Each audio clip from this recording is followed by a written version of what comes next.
Assalamualaikum warahmatullahi wabarakatuh. Bagaimana kabarnya anak-anak ustazah yang soleh dan solehah? Semoga selalu dalam keadaan sehat walafiat ya. Walaupun kita masih dalam pembelajaran secara dari rumah ya atau daring. Nah, pada pertemuan kita kali ini kita sudah memasuki materi yaitu tema ke-8 lingkungan sahabat kita. Dan di sini ada hubungannya dengan materi kita sekarang adalah daur air. Sebelum kita memulai pembelajaran, ada lebih baiknya kita sama-sama membaca basmalah. Bismillah. Baiklah, kita lanjutkan nak ya. Coba kalian amati gambar, ya ada gambar 1 dan gambar kedua.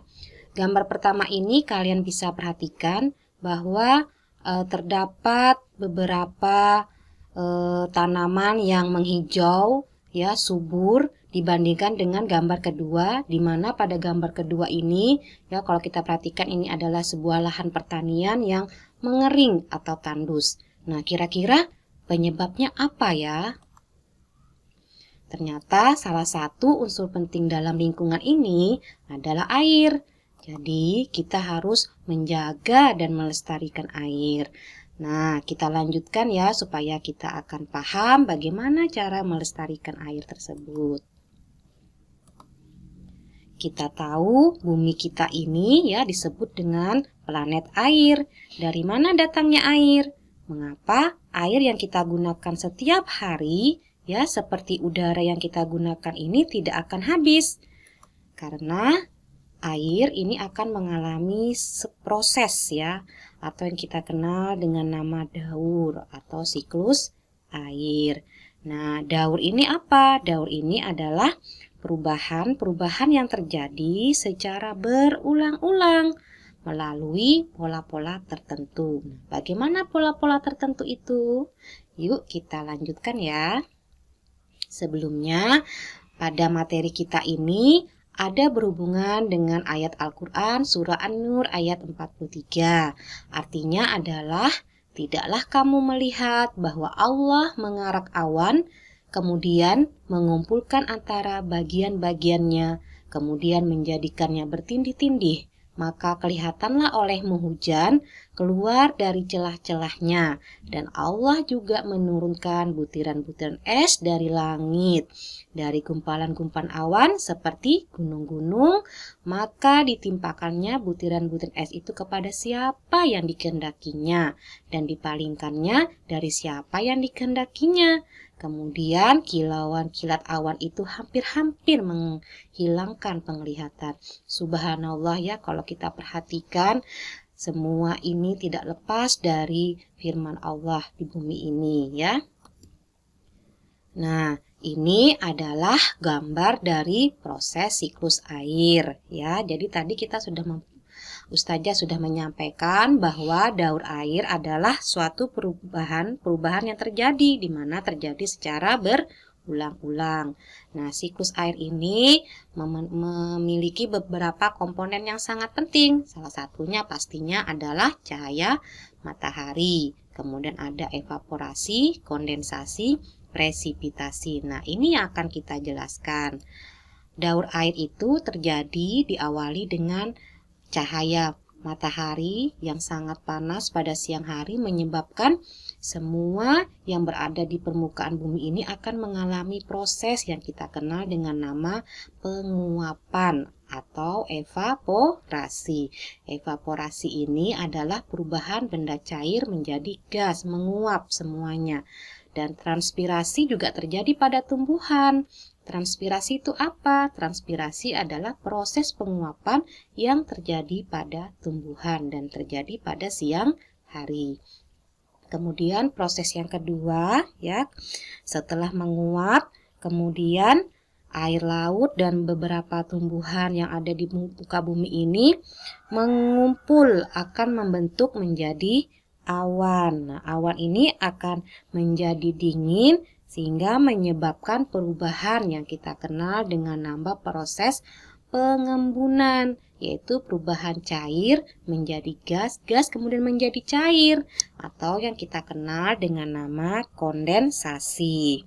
Nah, awan ini kemudian ya karena menjadi dingin, uap airnya mengembun ya akan mengumpul awan ini menjadi satu. Nah, ketika mengumpul menjadi satu, awan yang ini dingin kemudian jenuh akhirnya memunculkan atau menimbulkan titik-titik air ya. Titik-titik air ini terjadi pada saat kapan? Pada saat awan-awan yang mengembun ini dan mengumpul menjadi satu ini menjadi berat, akhirnya mengendap ya, atau kita kenal dengan nama presipitasi, kemudian akan turun dengan adanya gaya gravitasi bumi.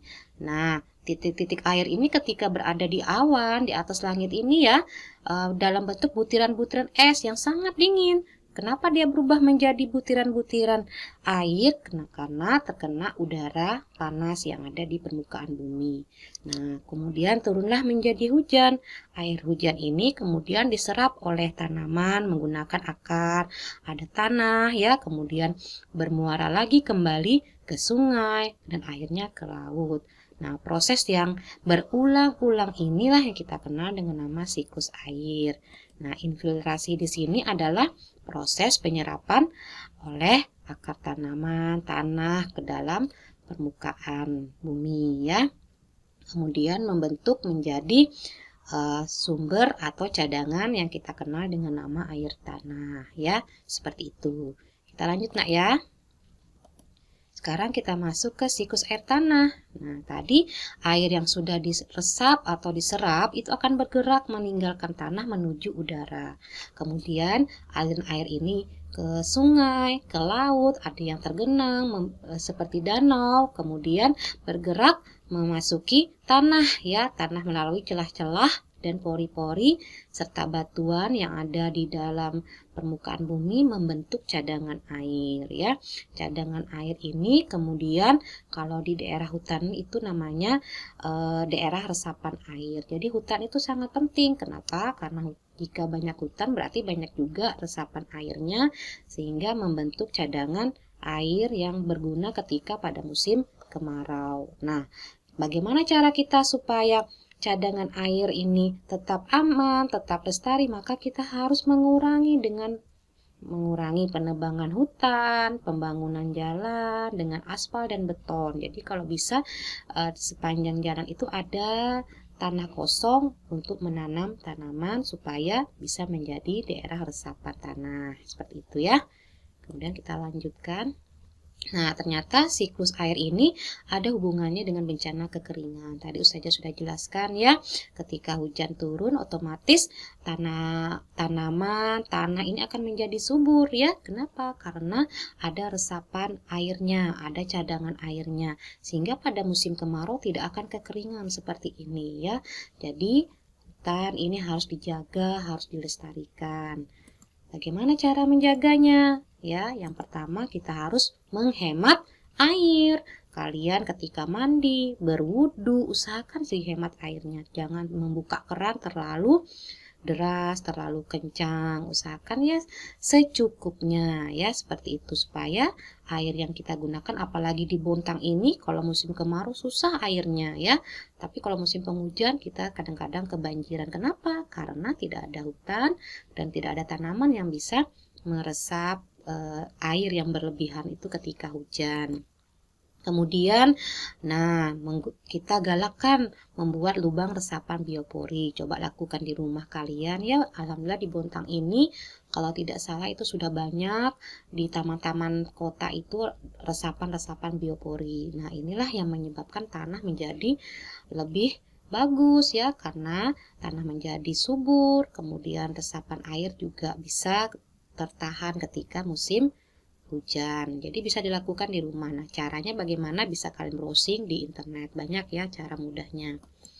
Atau dengan cara menanam tanaman. Nah, sekarang pada musim pandemi ini banyak sekali ibu-ibu ya, ayah atau ibu kalian menyukai tanaman ya.